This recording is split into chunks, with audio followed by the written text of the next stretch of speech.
അങ്ങനെ ഏതായാലും Kerala Blasters FC കൊച്ചിയിലെ അവരുടെ മണ്ണിൽ വെച്ച് തന്നെ 4 ഗോളുകൾക്ക് FC ഗോവയെ ഇപ്പോൾ പരാജയപ്പെടുത്തിയിട്ടുണ്ട്. ഏതായാലും വിശദമായ വീഡിയോയിലോട്ട് കടക്കുന്നതിന് മുമ്പായി നിങ്ങൾ ഇതുവരെ ഈ ചാനൽ സബ്സ്ക്രൈബ് ചെയ്തിട്ടില്ല എങ്കിൽ ഇതുപോലുള്ള കൂടുതൽ ബ്ലാസ്റ്റേഴ്സ് അപ്ഡേറ്റുകൾ ലഭിക്കുവാൻ വേണ്ടി ഈ ചാനൽ ഒന്ന് എല്ലാവരും സബ്സ്ക്രൈബ് ചെയ്തു വെക്കാൻ ശ്രമിക്കുക. കൊച്ചിയിൽ കരുത്തരായ ഗോവയ്ക്കെതിരെയാണ് ഇന്ന് കേരള ബ്ലാസ്റ്റേഴ്സ് FC വിജയം സ്വന്തമാക്കിയിട്ടുള്ളത്. ആദ്യ പകുതിയിൽ 2 ഗോളിന് പിറകിൽ നിന്ന കേരള ബ്ലാസ്റ്റേഴ്സ് FC അവസാനമായപ്പോഴേക്കും ഗോവയ്ക്കെതിരെ 4 ഗോളുകളാണ് അടിച്ചു കൂട്ടിയിട്ടുണ്ടായിരുന്നത്.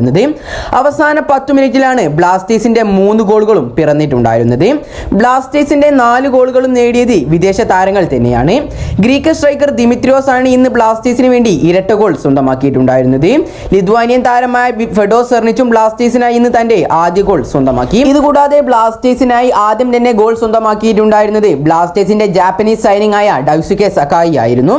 ഏതായാലും ഇന്നത്തെ ഈ ഒരു മത്സരത്തിൽ കേരള ബ്ലാസ്റ്റേഴ്സ് FC വമ്പൻ വിജയം തന്നെയാണ് സ്വന്തമാക്കിയിട്ടുള്ളത്. ഏതായാലും ഇന്നത്തെ ഈ ഒരു വിജയത്തോടു കൂടി കേരള ബ്ലാസ്റ്റേഴ്സ് FC പോയിന്റ് ടേബിളിൽ 4ാം സ്ഥാനത്തേക്ക് ഉയർന്നിട്ടുമുണ്ട്.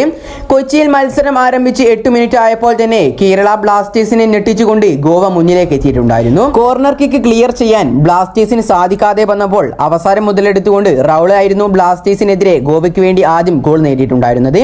17ാം മിനിറ്റിൽ മുഹമ്മദ് യാസിറിലൂടെ ഗോവ വീണ്ടും ഗോൾ നേടി. FC ഗോവയുടെ സൂപ്പർ താരമായ നോഹ ഇടതു വിങ്ങിൽ നിന്നും കൊടുത്ത പാസിലാണ് യാസിർ ഗോൾ നേടിയിട്ടുണ്ടായിരുന്നത്. ശേഷം 23ാം മിനിറ്റിൽ നോഹ ഗോവയ്ക്ക് വേണ്ടി 3ാം ഗോൾ നേടിയെങ്കിലും ഓഫ്സൈഡ് ആയത് ബ്ലാസ്റ്റേഴ്സിന് രക്ഷകനായി.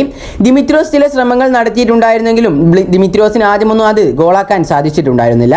41ാം മിനിറ്റിൽ ദിമിയുടെ ശ്രമം ഗോളായി മാറിയില്ല. പിന്നീട് ഇതിനുശേഷം 2ാം പകുതി തുടങ്ങിയപ്പോഴായിരുന്നു ബ്ലാസ്റ്റേഴ്സിന്റെ ശക്തമായ തിരിച്ചുവരവ് നമുക്ക് കാണാൻ സാധിച്ചിട്ടുണ്ടായിരുന്നത്.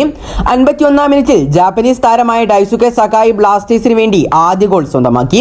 അതും ഒരു ഫ്രീ കിക്കിലൂടെ ആയിരുന്നു നേടിയിട്ടുണ്ടായിരുന്നത്. ഏതായാലും ഡൈസുകയുടെ ഈ ഒരു ഗോളിലോട് കൂടി ബ്ലാസ്റ്റേഴ്സിന് ഒരു പ്രതീക്ഷയൊക്കെ വന്നിട്ടുണ്ടായിരുന്നു. ശേഷം മത്സരം അവസാനം 10 മിനിറ്റിലേക്ക് കടന്നതോടുകൂടി സമനില ഗോളിനായി ബ്ലാസ്റ്റേഴ്സ് കഠിന പരിശ്രമങ്ങളായിരുന്നു നടത്തിയിട്ടുണ്ടായിരുന്നത്. 81ാം മിനിറ്റിൽ സൂപ്പർ സ്ട്രൈക്കറായ ദിമിത്രിയോസ് പെനാൽറ്റി ഗോളിലൂടെ കേരള ബ്ലാസ്റ്റേഴ്സിനെ സമനിലയിലേക്ക് എത്തിക്കുകയായിരുന്നു പിന്നീട് ചെയ്തിട്ടുണ്ടായിരുന്നത്. ഡൈസുകെ ഉള്ളോട്ട് കൊടുത്ത ഒരു ക്രോസ് FC ഗോവയുടെ ഒരു താരത്തിന്റെ ഹാൻഡിൽ തട്ടുകയും അതിനെ തുടർന്നായിരുന്നു പെനാൽറ്റി കിട്ടിയിട്ടുണ്ടായിരുന്നത്. അത് ബ്ലാസ്റ്റേഴ്സിന്റെ ഗ്രീക്ക് സ്ട്രൈക്കറായ ദിമിത്രിയോസ് ഡയമൻഡഗോസ് വളരെ വണ്ടർഫുൾ ആയിക്കൊണ്ട് ഫിനിഷ് ചെയ്യുകയും ചെയ്തു. ഇതോടുകൂടി സമനില ഗോൾ കേരള ബ്ലാസ്റ്റേഴ്സ് നേടിയെടുക്കുകയും ചെയ്തു. ഇതിനുശേഷം ദിമിത്രിയോസ് ഡയമൻഡഗോസ് ഒരു ഗോൾ കൂടി നേടിയിട്ടുണ്ടായിരുന്നു.